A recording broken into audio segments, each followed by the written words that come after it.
They're still a really good team.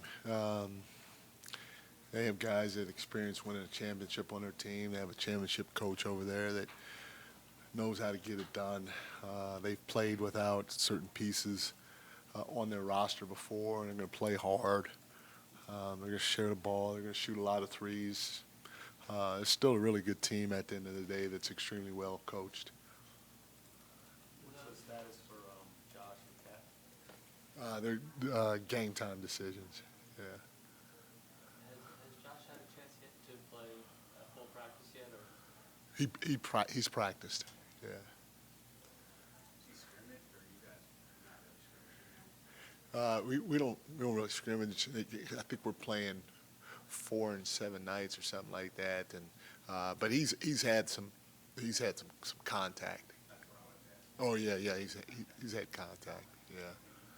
I remember about Coach leaving early in his career. Man, he's just great human being. Extremely fun guy to be around. Explosive, athletic, agile. Vertical threat. Runs well. Big body. He's going to protect the paint.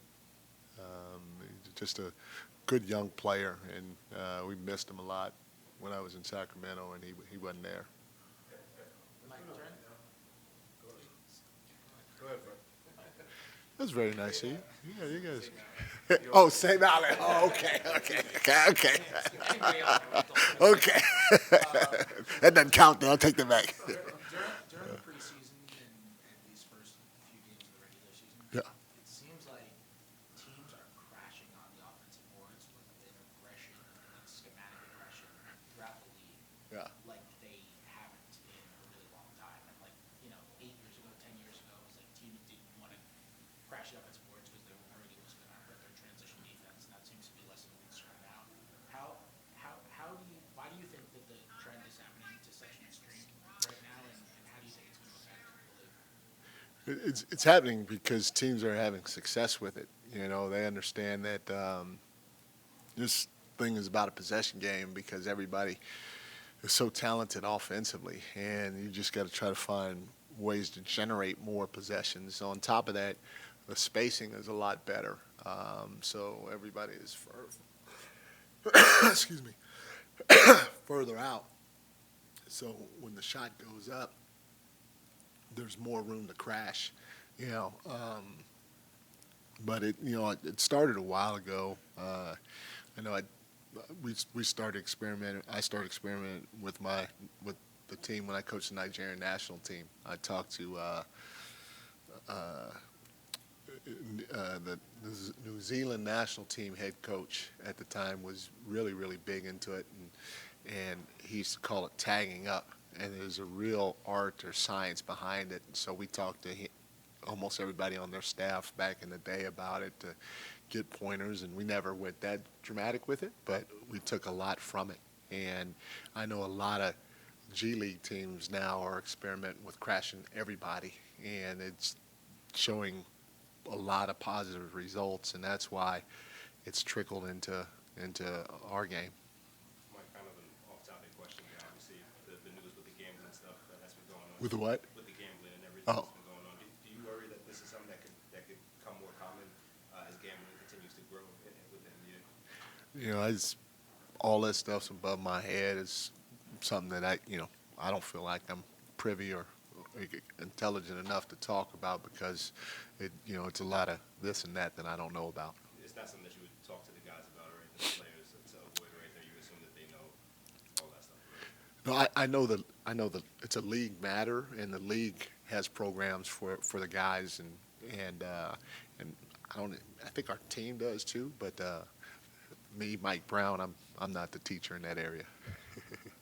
You obviously played guys the other night who once Josh or Mitch come back will not play or certainly would play less. What do coaches do on the front end? Do you tell guys, listen, I know you played the other night, but you ain't playing anymore? Or you sort of expect them to just understand that they know they're 11 or 12 and their time's done already? No, again, I think I said this before. We have 17 guys on the roster for a reason, and you never know when your number is going to be called. And so you have to stay ready. You have to stay present. And, knock on wood, but anything can happen tonight. A guy can go down on an injury, and this guy's playing again. He may go from playing 0 minutes to 15 minutes a game, or from 10 minutes a game to 20 minutes a game. And so you always talk to your guys about staying ready, because anything can happen at any time, as opposed to this guy's back and you're not going to play. I've never approached it that way. It's always keep yourself ready, keep yourself ready, keep yourself ready. And I tell you what was always a neat thing is, especially Steve Kerr, give him a lot of credit. I enjoyed working for him, as you guys can probably imagine, because I've talked about him a lot, but Pop is similar. There may be times that this guy that people think is a 15th guy, they just throw him in the game. Throw him in the game so that they know that your number can really be called at any time, even if everybody's healthy. So we preach that, just staying ready more than anything else. So, Mike, when you got a chance to look at the first game, the tape, the first game, what were some of the things that you saw of Forty and Coed specifically that you want them to build upon? With Ariel, we just want him to keep the game simple and do it. Well, both of them, just keep the game simple and do what they're best at. Ariel's a great runner, both directions. He's got great feet. He can switch out on the smaller players and stay in front. He can protect the rim. He can rebound on both ends of the floor. So those are things we expected, and we saw a lot out of both those guys doing that. And then Tyler, use your craftiness.